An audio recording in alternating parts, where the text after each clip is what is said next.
આ છે કુદરતનું અનેરું સર્જન, દરિયાકાંઠાનું કલ્પવૃક્ષ ચેર. ગુજરાતનો 1650 કિલોમીટરનો દરિયાકાંઠો ધરાવે છે ચેરના અનેક જંગલો, જેમના સંવર્ધન અને સંરક્ષણનું મિશન ચલાવે છે ગુજરાત ઇકોલોજી કમિશન. ચેરના જંગલોથી થાય છે અનેક લાભ. તે દરિયાને આગળ વધતો અટકાવે છે, આસપાસની જમીનની ફળદ્રુપતા ટકાવે છે, સુનામી અને તોફાનોથી બચાવે છે, દરિયાઈ જીવસૃષ્ટિને પોષણ પૂરું પાડે છે, માછીમારોને ભરપૂર માછલીઓ આપે છે અને દુષ્કાળના સમયે પશુધનને ચારો પૂરો પાડે છે. સાથે સાથે વાતાવરણમાંથી જમીન ઉપરના જંગલો કરતા 5 ગણો વધુ કાર્બન શોષે છે. આવો ચેરનું સંરક્ષણ અને સંવર્ધન કરવાનો સંકલ્પ લઈએ. તારીખ 26 જુલાઈ 2021 ઉજવીએ આંતરરાષ્ટ્રીય ચેર દિવસ. જાળવીએ આપણા દરિયાકાંઠાનું સાચું ધન. સૌ મળીને કરીએ ચેરનું જતન.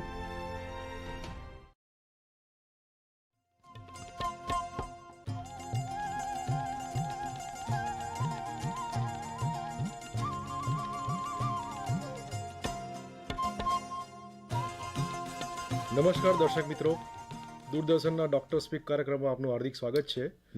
આજનો આ વિશેષ કાર્યક્રમ છે વિશ્વ હેપેટાઇટિસ દિવસ ઉપર. મિત્રો, આપણે સૌ જાણીએ છીએ કે હેપેટાઇટિસ એ લીવરનો સોજો, જેને આપણે સામાન્ય ભાષામાં કહીએ કમળો કહીએ, કમળી કહીએ, અને એ એક વૈશ્વિક સમસ્યા છે. તો આજે આપણે આ જ વિષય ઉપર એક નિષ્ણાત ડૉક્ટર મનોજભાઈ ઘોડા ની સાથે આપણે ડિસ્કસ કરીશું. ડૉક્ટર મનોજભાઈ, આપનું હાર્દિક સ્વાગત છે. મનોજભાઈ પોતે ખૂબ જ સિનિયર ગેસ્ટ્રો એન્ટ્રોલોજીસ્ટ છે ગુજરાત રાજ્યના, અને છેલ્લા 25 વર્ષ ઉપરથી પ્રેક્ટિસ કરી રહ્યા છે અને આ વિષયના ખૂબ જ નિષ્ણાત છે. આજે આપણે તમારા થકી વિશ્વ હેપેટાઇટિસ દિવસ ઉપર હેપેટાઇટિસ ઉપર ડિસ્કસ કરીશું. તો મનોજભાઈ, આ હેપેટાઇટિસ છે શું બેઝિકલી? નમસ્કાર દર્શક મિત્રો, અને દૂરદર્શનનો આભાર માનું છું મને બોલાવવા માટે. હેપેટાઇટિસ એટલે સાદી ભાષામાં કહીએ તો લીવરનો સોજો. કોઈ પણ કારણસર આવતો હોય, વાયરસથી આવતો હોય, દવાથી આવતો હોય, લોહી ઓછું થવાને કારણે આવતો હોય કે બીજા કોઈ કારણે આવતો હોય, એને બધાને આપણે એક જનરલ ટર્મ હેપેટાઇટિસ કે સોજા તરીકે વર્ણવી શકીએ. બરાબર છે. અને આજે WHO વિશ્વ હેપેટાઇટિસ દિવસ છેલ્લા 15 વર્ષથી ઉજવે છે, અને 28 જુલાઈ એ દિવસે સમગ્ર વિશ્વમાં આ દિવસ ઉજવાય છે. તો આનું આટલું બધું મહત્ત્વ કેમ છે? આનું મહત્ત્વ બે કારણે છે. એક તો લીવર એ આપણા શરીરમાં એક એવા જંક્શન ઉપર છે કે એને સહેજ પણ ગડબડ થઈ જાય તો ઘણી મોટી શરીરને કિંમત ચૂકવવી પડતી હોય છે. એટલે એક મહત્ત્વનું કારણ એ છે કે આ એક અગત્યનો અવયવ છે, અને કોઈ પણ ટાઈમે આપણે ગણીએ બધી ગણતરીઓ માંડીએ તો કોઈ પણ ટાઈમે આપણા દેશમાં લગભગ 12% જેટલા લોકો, અત્યારે આજની તારીખમાં 12% લોકોને કોઈ પણ સમયે આ લીવરની પ્રોબ્લેમ હોય છે. એટલે આ બંને કારણોસર આ દેશમાં અને કદાચ આખા દુનિયામાં આ વાત સાચી છે કે આ અગત્યનું ઓર્ગન બહુ જ ભારે માત્રામાં અફેક્ટ થઈ શકતું હોય છે. એટલા માટે એના માટે જાગૃતિ હોય એ જરૂરી છે. WHO આ વખતે જે સ્લોગન આપ્યું છે, જે થીમ આપી છે, એ છે hepatitis can't wait. Last year 2020માં હેપેટાઇટિસ ફ્રી ફ્યુચર. સો આવા થીમ સાથે WHO એક જાગૃતિ લાવે છે લોકોમાં, કે એટલીસ્ટ લોકોને અવેર કરે છે કે હેપેટાઇટિસ થવાના કારણો શું છે, કેવી રીતે થાય છે, અને એનાથી કેવી રીતે તમે પ્રિવેન્શન કરી શકો, એની જાગૃતતા માટે આપણે આ કરી રહ્યા છીએ. મનોજભાઈ, આપણે હેપેટાઇટિસની વાત કરી, તમે કીધું કે દવાથી થાય, આનાથી થાય, વાયરસથી થાય. તો જે એનું મુખ્યત્વે કારણ છે એ શું છે? મુખ્યત્વે કારણ છે ભારી માત્રામાં, અત્યારે તો બધાને આ મહામારીની શબ્દની સમજણ પડી ગઈ છે, પણ આપણા દેશમાં સૌથી વધુ વાયરસ જે એ અને ઈ છે, જે પાણીથી થાય છે, એ બહુ જ અગત્યના કારણ છે. કે જે મોટા પ્રમાણમાં આ ચોમાસાની સિઝનમાં, અત્યારની સિઝનમાં મોટા પ્રમાણમાં થતા હોય છે, અને મહોલ્લા આખા ગામમાં ફેલાઈ જતા હોય છે. એટલે એ બે વાયરસ બહુ અગત્યના છે. આની સાથે આપણે ત્યાં ઝેરી કમળાનું બી વાયરસ લગભગ 4.5% લોકોમાં, એટલે આ દેશના તમે 130 કરોડ ગણો તો તમે વિચાર કરી શકો કે કેટલો આંકડો થયો. એ લોકોને કોઈ પણ સમયે આ બી વાયરસ એના શરીરમાં ફરતું હોય છે. એટલે મુખ્યત્વે આ 3 કારણો છે. આ 3 કારણો જો તમે ટેકલ કરી શકો તો હેપેટાઇટિસનું પ્રમાણ ઘણું ઓછું થઈ જશે. બહુ જ રસપ્રદ. અને આ સિવાય બીજા કયા વાયરસીસ છે કે જેના કારણે હેપેટાઇટિસ થઈ શકે છે? એક તો આપણે અત્યારે બધા જેનાથી પરિચિત છીએ, કોરોના વાયરસમાં અમે પોતે ગયા જુલાઈમાં એક સ્ટડી પબ્લિશ કર્યો છે કે કોરોનામાં પણ ઘણા બધાને લીવર, કાં તો જે સાવ સારું લીવર હોય એને અસર થતી હોય છે, અથવા તો કે જે એને પૂર્વ રોગ હોય, લીવર પહેલેથી જ ડિઝીઝ હોય, રોગગ્રસ્ત હોય, એને એ લોકો અનસ્ટેબલ કરી નાખતું હોય છે. એટલે કોરોના વાયરસ છે. બીજા એવા વાયરસ છે કે જે ફક્ત લીવર પૂરતા સીમિત નથી, જેમ કે ઇન્ફેક્શિયસ મોનોન્યુક્લિયોસિસનો વાયરસ, એપ્સ્ટેન બાર વાયરસ છે કે સાઇટોમેગાલો વાયરસ છે, કે એ ખાલી લીવરને જ અફેક્ટ કરતા નથી પણ વિવિધ ઓર્ગનોમાં પણ જાય છે. એટલે હર્પીસ વાયરસ છે. તો આ વાયરસો પણ અગત્યના છે, પરંતુ એ લીવર સ્પેસિફિક નથી, એટલે બીજે પણ અસર કરતા હોય છે અને ક્યારેક એની અસર બીજે વધુ થતી હોય છે લીવર કરતાં. એટલે એ વાયરસ છે. અને ક્યારેક દવાઓ, ખાસ કરીને આ દેશમાં કે જ્યાં ટીબી બહુ કોમન છે, એમાં 4 પ્રવર્તમાન સારી દવાઓમાંથી 3 લીવર ટોક્સિક છે, કે 3 લીવર ઉપર અસર કરી શકે છે. એટલે એ પણ આપણા દેશમાં એક મોટો ફાળો ભજવી રહ્યું છે. અને છેવટે કે જેનું પ્રમાણ વધી રહ્યું છે, મારી પોતાની કેરિયરમાં મેં જોયું છે કે વધી ગયું છે આલ્કોહોલ, દારૂને કારણે લીવર પર સોજો આવે છે, એનું પ્રમાણ ઘણું ભયજનક રીતે વધી ગયું છે. એટલે સામાન્ય રીતે આટલા કારણોમાં તમે લગભગ બધા હેપેટાઇટિસના કારણો સમાવી શકશો, મેજર કારણો. હાજી, બરાબર છે. તો દર્શક મિત્રો, તમે આજે આપણે વાત કરીએ પ્રમાણે વાયરલ ઇન્ફેક્શન ઘણા બધા વાયરલથી થઈ શકે છે. પાણીજન્ય રોગ છે ખાસ તો અગત્યની વસ્તુ એ છે. અને જે હેપેટાઇટિસ બીની વાત કરીએ, આઈ થિંક એ બ્લડથી થાય છે. તો એ કોઈનું બ્લડ આપવાથી થઈ શકે છે. એ સિવાય બીજા કોઈ કારણો છે કે જેનાથી આ હેપેટાઇટિસ બી, સી થઈ શકે?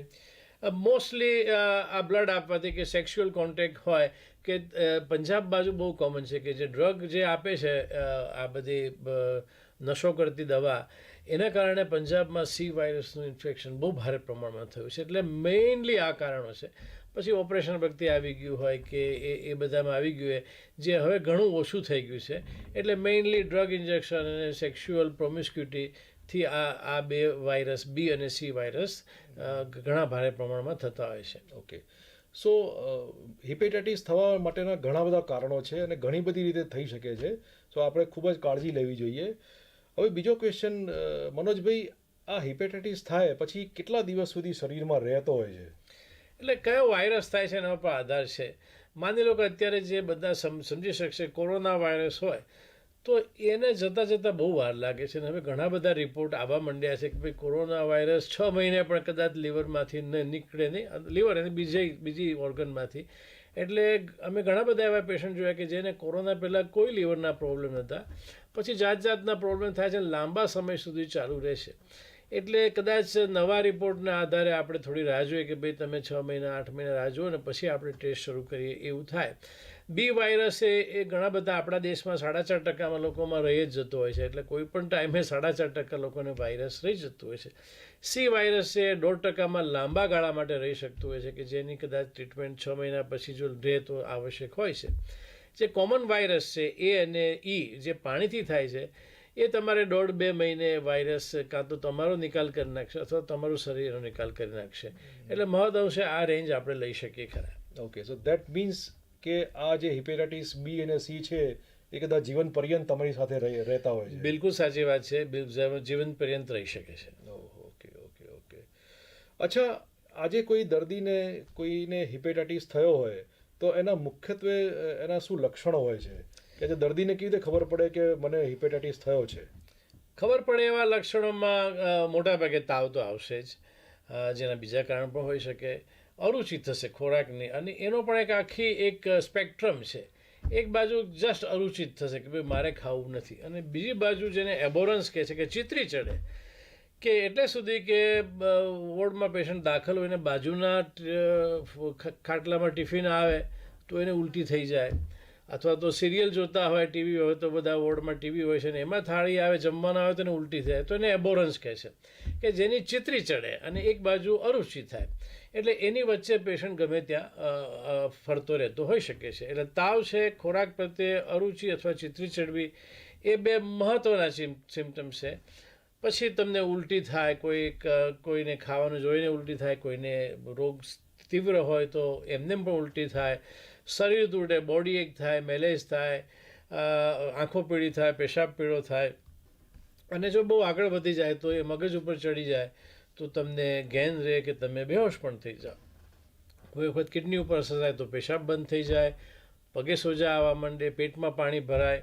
તો આ બધા એના ચિહ્નો છે. અને જો વાયરસ લાંબા સમયથી હોય, રાજ રાવલ સાહેબે વાત કરી કે બી કે સી વાયરસ, તો ક્યારેક એ લોકો પેટમાં પાણી તરીકે પ્રેઝન્ટ થાય કે લોહીની ઉલટી થાય ત્યારે જ પહેલી વખત ખબર પડે કે આ મને આ વાયરસ છે. એટલે કેટલો લાંબો છે અને કઈ તીવ્રતાથી વાયરસે એટેક કર્યું છે એના ઉપર તમારા ચિહ્નોનો આધાર રહેતો હોય છે.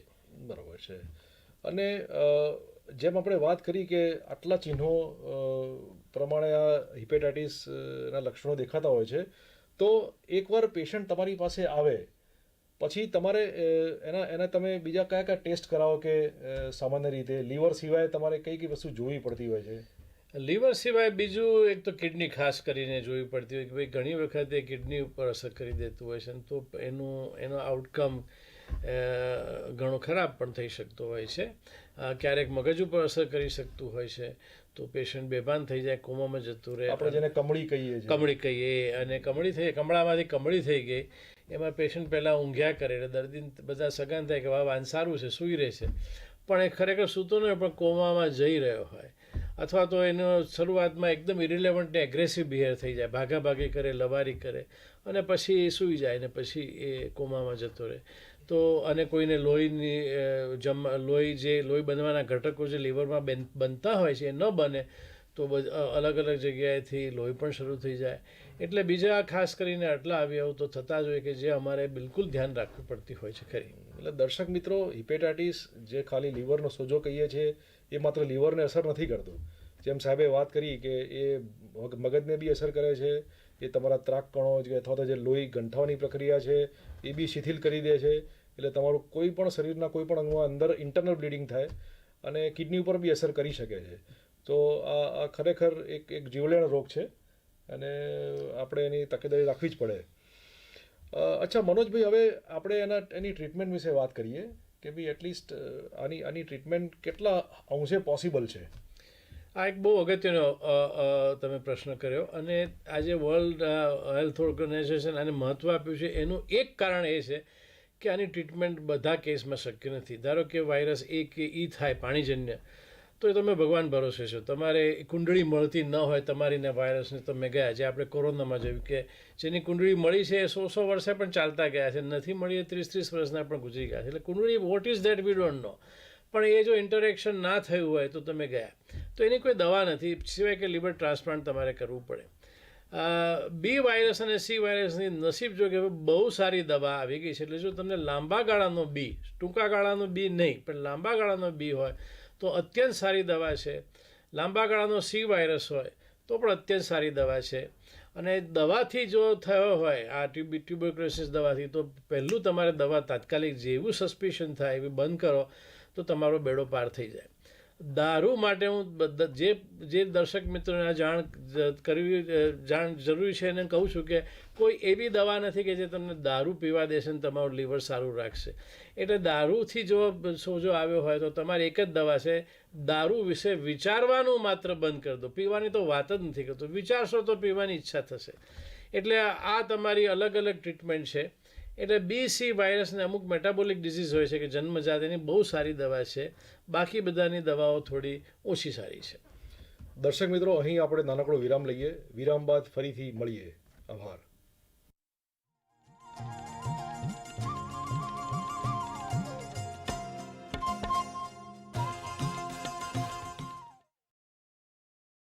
આ છે કુદરતનું અનેરું સર્જન, દરિયાકાંઠાનું કલ્પવૃક્ષ ચેર.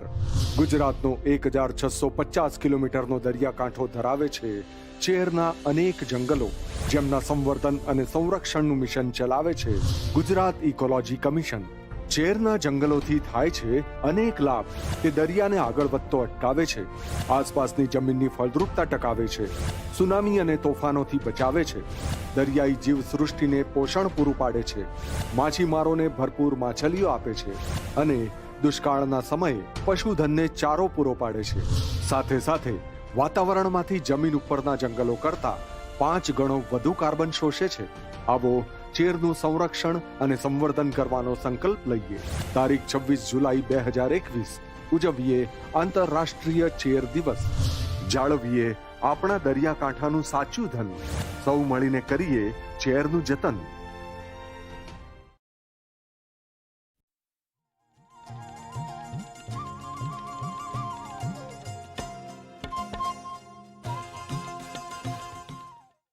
દર્શક મિત્રો, ડૉક્ટર સ્પીક કાર્યક્રમમાં આપનું ફરીથી હાર્દિક સ્વાગત છે. આપણે ચર્ચા કરતા હતા વિશ્વ હિપેટાઇટિસ દિવસ ઉપર અને એની હિપેટાઇટિસની ટ્રીટમેન્ટ વિશે વાત ચાલતી હતી. મનોજભાઈ, આપણે વાત કરીએ પ્રમાણે હિપેટાઇટિસની એવી કોઈ અકસીર દવા નથી, તમે જે વાત કરીએ પ્રમાણે. ઘણા બધા નથી, પણ હવે બી અને સી વાયરસ એ લાંબા ગાળાના છે કે જે 6 મહિનાથી વધુ ચાલતા, આપણે એની વાત કરીએ છીએ. તો એની દવાઓ છે અને બહુ સારી દવા છે. બહુ સારી એટલે આમ ચમત્કાર થયો સી વાયરસમાં. બી વાયરસની દવા ધીમે ધીમે સુધારો પામી અને આપણને એમ થતું હતું કે આ બી વાયરસનું તો માંડ પતાયું, સી વાયરસનું શું કરીશું. પણ અચાનક એક દિવસે સરસ દવા આવી ગઈ કે જે 12 અઠવાડિયામાં સી વાયરસ જે લાંબા ગાળાનું છે 6 મહિના પછીનું એને ક્યોર કરે છે.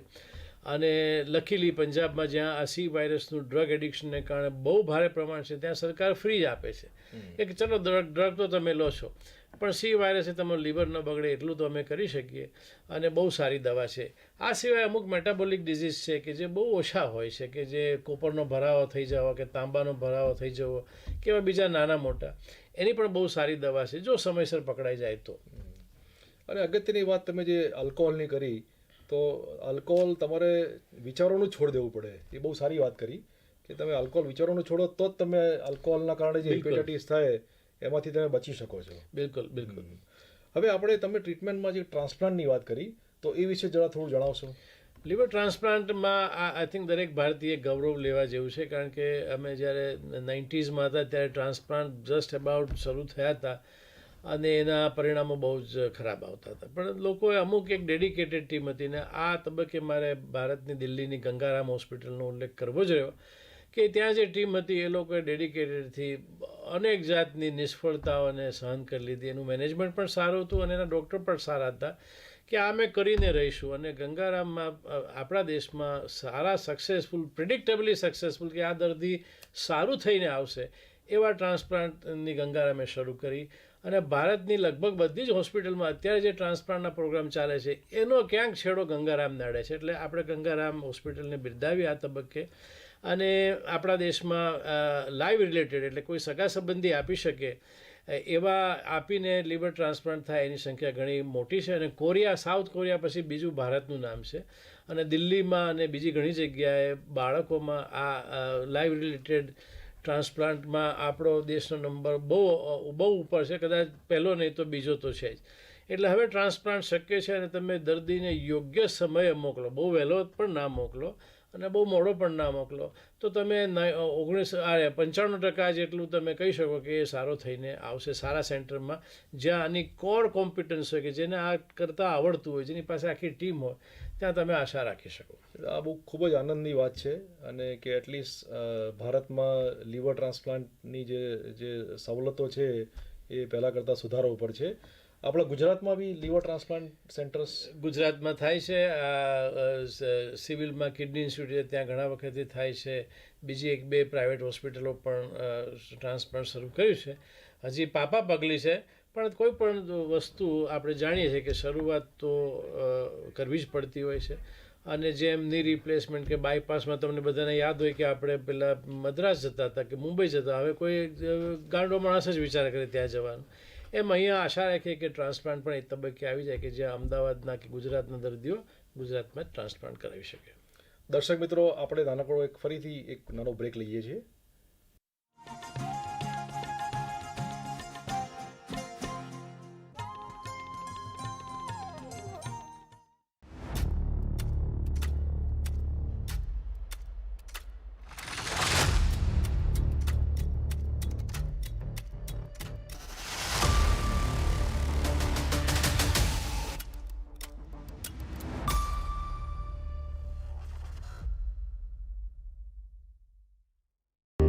एक शाम सूर्य नी અને આ કાજળ કાળી રાત જાણીતા લેખક અને પત્રકાર ભગવતી કુમાર શર્માની લોકપ્રિય નવલકથા અસૂર્ય લોક પર આધારિત ટીવી શ્રેણી હવેથી નિહાળો ડીડી ગિરનારની યુટ્યુબ ચેનલ પર. તો આજે જ સબસ્ક્રાઇબ કરો અમદાવાદ દૂરદર્શનની YouTube channel DD Girnar official.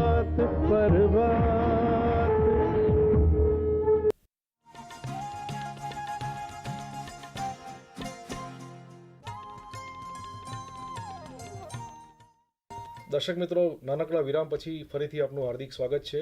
Doctor speak કાર્યક્રમમાં આપણે વિશ્વ હેપેટાઇટિસ દિવસ ઉપર ચર્ચા કરી રહ્યા છીએ અને આપણી સાથે છે doctor Manojbhai, senior gastroenterologist of Gujarat. Manojbhai, આપણે ટ્રાન્સપ્લાન્ટની વાત કરી. હવે આપણે જેમ કોરોનામાં હમણાં વેક્સિન્સ અને જે રીતે ઉપલબ્ધ છે એમ આ રોગ ના થાય એના માટે વેક્સિનેશન જે થઈ રહ્યું છે એના વિશે થોડું જણાવશો? હા, ખાસ કરીને આપણે બી કમળાની પહેલાં વાત કરીએ, ઝેરી કમળાની. અને હવે એ યુનિવર્સલ વેક્સિનેશન છે, એટલે બધા બાળકોને 1995 પછી કે 2000 પછી લગભગ બધા બાળકોને લાગી ગયું છે. તો આપણે જે 4.5% જે રેટ છે કદાચ નીચે આવશે. સિંગાપોરમાં અને હોંગકોંગમાં આ રેટ 15% હતો ચાઇનીઝ લોકોમાં, પણ ડેડિકેટેડ ને ફોકસ એપ્રોચથી અત્યારે 0.05% જેવો ઇન્ફેક્શન રેટ જેવું થઈ ગયું છે, એટલે કમ્પેરેબલ ટુ એની વેસ્ટર્ન કન્ટ્રી. એમ આપણે ત્યાં પણ આના સઘન પ્રયત્નો થઈ રહ્યા છે અને બી વાયરસ મારું એવું માનવું છે કે થોડા સમયમાં આપણે વધુ ને વધુ ઓછા લોકોમાં જોઈશું.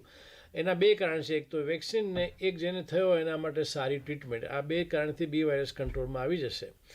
એ વાયરસ માટે પણ વેક્સિન છે કે જે બહુ મોટા પાયે થાય છે અને એના માટે મતમતાંતર છે કે એ વાયરસ બાળકોમાં 10 વર્ષથી નીચે થાય તો કદાચ એકાદ દિવસ તાવ આવે ને થોડું અભૂખ જેવું થાય, ચીડચીડું થઈ જાય, પછી તરત સારું થઈ જાય, તો પછી લાઈફ લોંગ ઇમ્યુનિટી મળે છે. એટલે એમાં મતમતાંતર છે કે આવા માઇનોર રોગ કે જેમાં 1000 કે 10,000 એક બાળક ગુમાવવું પડે, એમાં આ વેક્સિનની જરૂર છે કે નહીં. પણ આપણે એ ચર્ચાને બાજુએ રાખીએ તો એનું વેક્સિન અવેલેબલ છે. આ રીતે ચીનમાં ઈ વાયરસના વેક્સિન પર પણ સંશોધન ચાલે છે અને કદાચ ભવિષ્યમાં આશા રાખી કે ઈ વાયરસ ઉપર વેક્સિન આવે તો જે બે મહામારીવાળા વાયરસ છે એને ઓછા થઈ જશે. બી વાયરસમાં તો ઘટાડો આપણે જોઈએ જ છે અને જે લોકો છેલ્લા 5 વર્ષમાં ટ્રાન્સપ્લાન્ટ માટે જતા હતા બી ને સી વાયરસ, એ લગભગ ગુમ થઈ ગયા છે. હવે અમારે ત્યાં ટ્રાન્સપ્લાન્ટ માટે જતા દર્દીમાં એક તો 50% આલ્કોહોલિક છે અને 50% જેને ફેટી લીવર છે, કે જે એક ઉભરતો પ્રશ્ન છે જેના વિશે આપણે કદાચ ચર્ચા કરીશું. એવા લોકો ટ્રાન્સપ્લાન્ટમાં જાય છે. ભાગ્યે જ કોઈ બી કે સી વાયરસવાળું લીવર ટ્રાન્સપ્લાન્ટમાં હવે જાય છે. Okay, so I think vaccination drive એ અત્યારે આમ જોવા જઈએ તો હજુ એટલું બધું જેને કહેવાય કે અસરકારક નથી. એટલે આપણે ત્યાં પોપ્યુલેશન એટલું બધું છે કે કોઈ પણ વસ્તુ અસરકારક કરવા માટે આમાં ભયંકર ભારે અને મલ્ટીફોકલ પ્રયત્નો જોઈએ. પણ આઈ થિંક કે સારું કામ થઈ રહ્યું છે અને આપણે એને બિરદાવીએ કદાચ.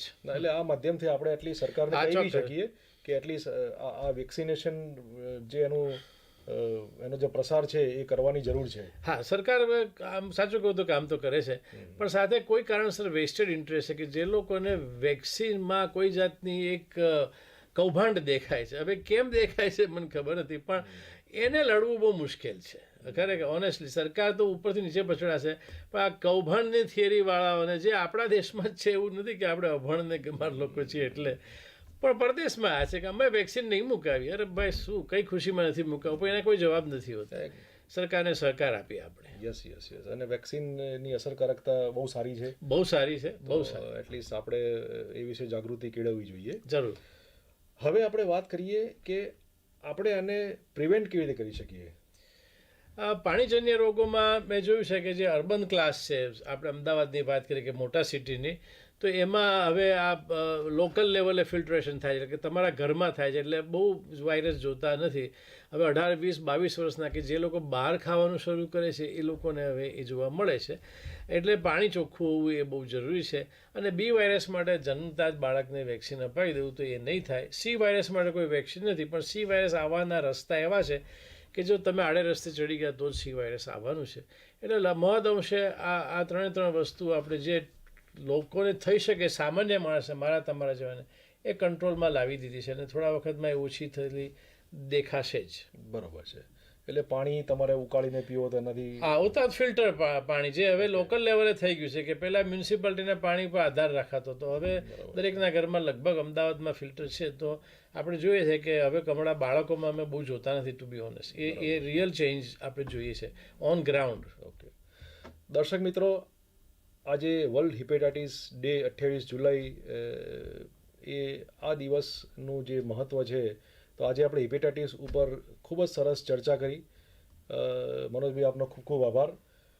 છેલ્લે જતાં જતાં દર્શક મિત્રોને આપણો કોઈ સંદેશ હોય, કંઈ કહેવા માગતા હોય? મારો સંદેશ છે કે વેક્સિન તો મુકાવી દો, બી વાયરસનું, એ વાયરસનું પણ મુકાવી દેજો. નંબર 1, પાણી, ચટણી અને સલાડ બહારના ન ખાશો, કારણ કે એની હાઇજીનની ટોપમાં ટોપ 5 સ્ટાર હોટલમાં પણ ગેરંટી નથી. ડ્રગ એડિક્શન કે એનાથી દૂર જ રહેજો. અને આલ્કોહોલને દૂરથી નમસ્કાર, કારણ કે એ એડિક્ટિવ છે. મોટાભાગના લોકો એમ કહે છે કે મારો કંટ્રોલ છે, પણ એક વખત બંધાણ થઈ જાય પછી કંટ્રોલ રહેતો નથી. આ કરશો તો તમે મોટાભાગના જે કમળાના કારણો છે એનાથી દૂર રહેશો. ઓકે. નમસ્તે.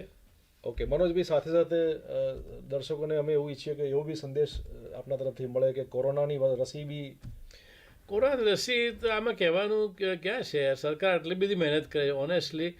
અને મારે તો એવું માનવું છે, હું તો એ રસી પહેલાં બેચમાં હતો કે ભાઈ મારી લાશ પડશે પણ હું રસી લઈશ, ભલે જે થવું એ થાય.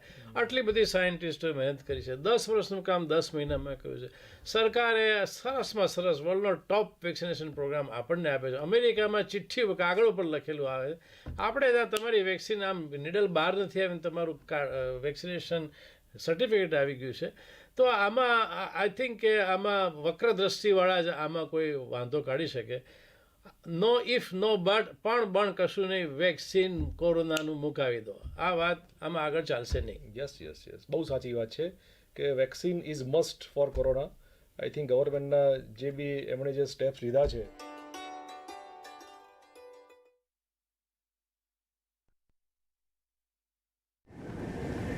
માં ક્યારે આવશે? હમણાં આવશે. અરે બોલ ને માં, ક્યારે આવશે? કીધું ને, હમણાં આવી જશે. આ લે, આવી ગયો કૂવો. અરે કૂવો નહીં માં, આપણા ઘેર નળથી જળ ક્યારે આવશે? નળથી અરે ગુડ્ડી, બહુ જલ્દી આવશે પાણી. જલ જીવન મિશન આવી ગયું છે. આપણે એક ડગલું ભરીશું